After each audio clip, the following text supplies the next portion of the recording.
All right, let's just have a real conversation quickly. It is easy to point fingers at everybody else but ourselves when things go wrong. So today, Coach LaMonte is sharing a lesson on how to acknowledge our roles and problems and how that gives us back the power to control our own lives. It's today's Youday moment. A problem will still exist whether you acknowledge it or not. Now we must confront all issues so that we remain in our best mental and spiritual state. The thing about a problem is many of us are constantly in a pro-blame state, blaming everything wrong in our lives on someone else.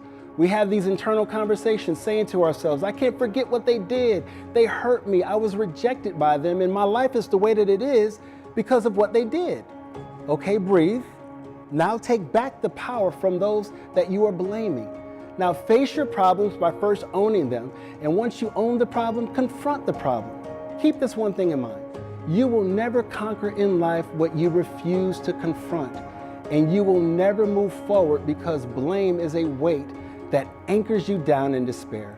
Swallow your pride, face you, so you can be the best version of you. This is Coach LaMonte reminding you to have your best Youday. I'll see you tomorrow. Yeah, it's so true. I mean, we don't want to blame ourselves when things go wrong. We tend to point the fingers, or point our fingers at other people is what all of your fingers are pointing. All 10. There's blame everybody. 10 of you out here. But. Clearly, I am crushing this conversation. But it's so true. And if you just take a moment and reflect and acknowledge your role in it, it tends to work itself out. I agree with that too. I think sometimes we get caught up on what things people have done to us, but we get to a point where it's like, you're grown, got to make your own decisions. True. And you got to forgive people and move forward. Don't let that hold you back. Yeah. It's like, I've said this before because my mom would say this and I loved it. My dad was Mr. Academia. He was, the school superintendent and all that.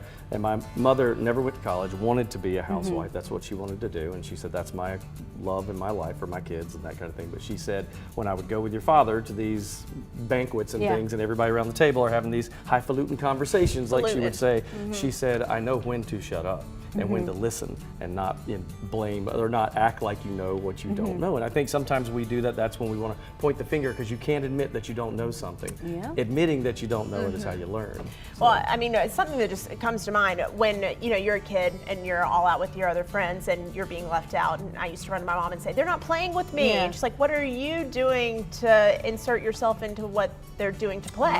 Like, how are you trying to include yourself in the group?" Rather than just saying, like, they're not playing with me and it's their fault. Like, Maddie, step in. Yeah. They probably do want to play with you. You're just being crazy. Let them know why they want to play with you. Exactly. It sounds so much fun. Here's why. Here's why you want to play with me. This is why you need Let to me play with explain me. myself. All 10 fingers pointing. I love that. I think we need a break. We do. It's more than one way. Come join us on Facebook. All right. We talk more there, believe it or not.